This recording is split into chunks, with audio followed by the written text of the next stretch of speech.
Okay, just gonna talk a little philosophy today. So, we like to talk about ego, right? And we blame ego for a lot of the problems, right? And the way I see it is that our ego it causes us to be fearful, right?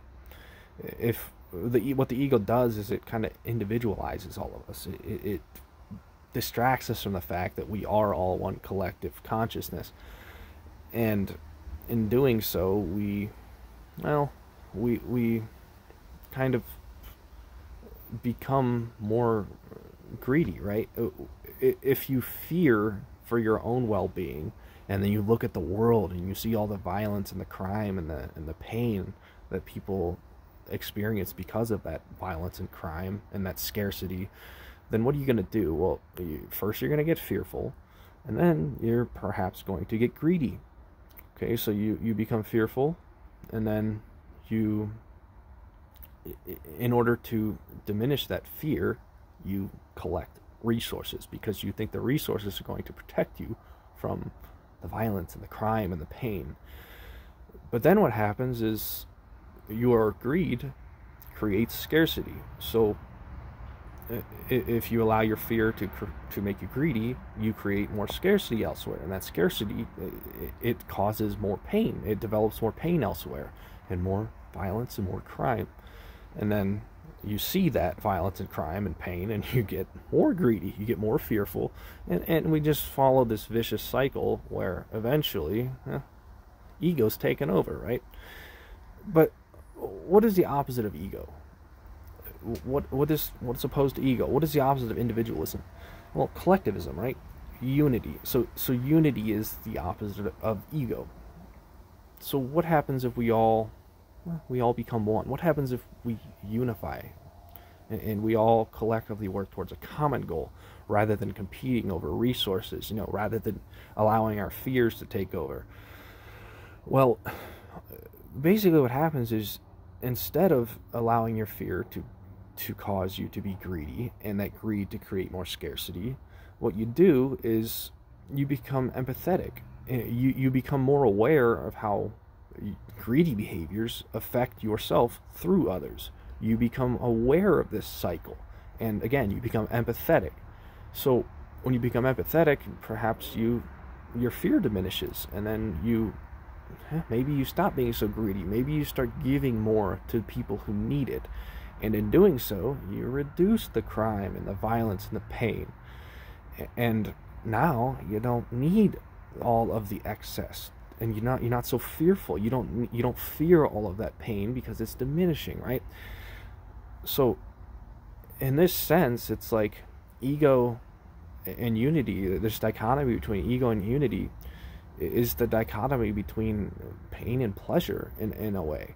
But at the same time, I mean, look at all of the great art that has been created, whether it's music, comedy, TV shows, whatever kind of art you like, paintings. I'm not into paintings so much, but whatever kind of art you like, there's probably some kind of art that appeals to you. What in art could even be a skill. Maybe you have a craft. Maybe you are a woodworker, or maybe whatever occupation you have, you do it to the best of your ability, and that is your form of art.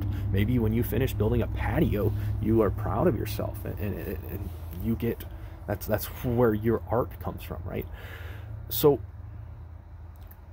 what I'm saying here is that all of this pain and this violence and this crime, it's kind of art is kind of a response to that pain and violence, right?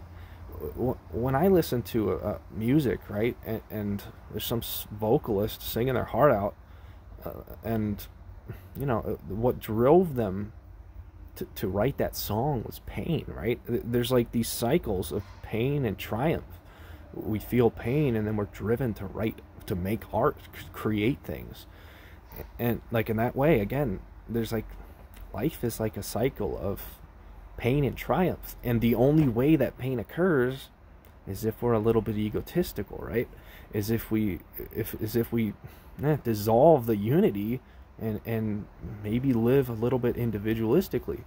So despite all of the desire to get rid of the pain, it seems to me that maybe that's the only reason we're here.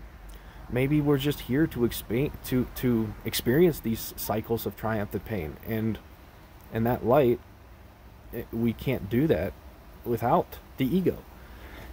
And too much unity would, maybe it'd be boring. Maybe we wouldn't be as creative as we are. Maybe we would not have as, maybe the world would be boring.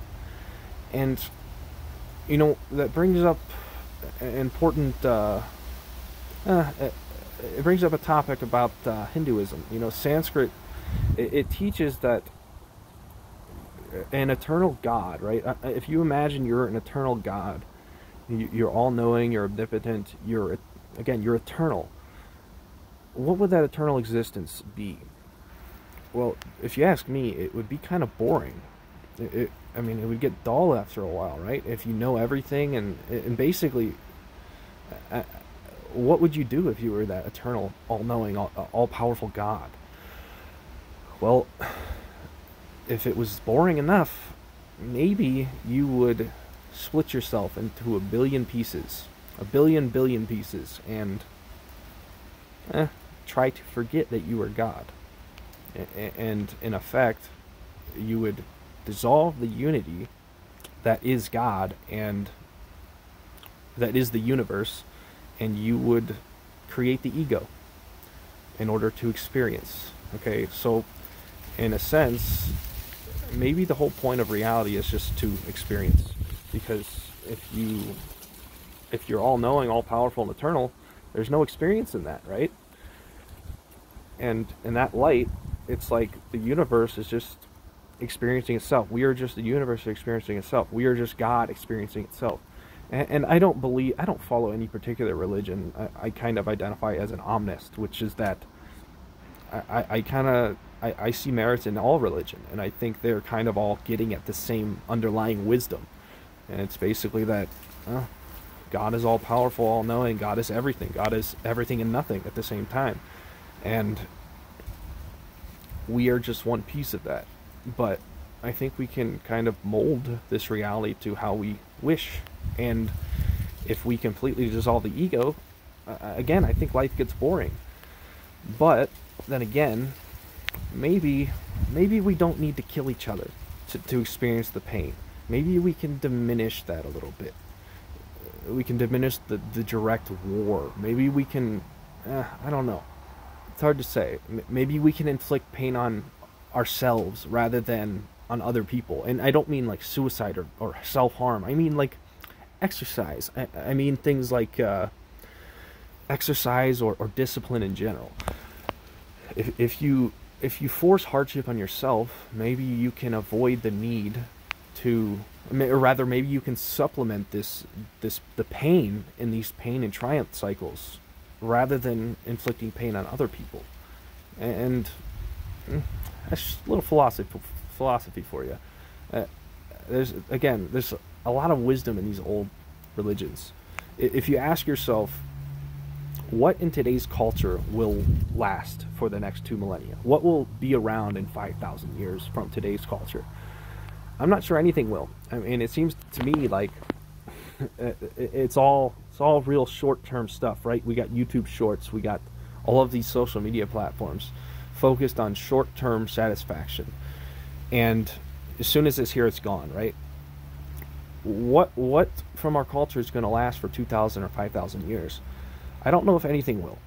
And because of that, it seems to me like there was something profound about these religions. Whether you're an atheist or not, you have to admit that there's something profound about these religions that today's culture is not zeroing in on.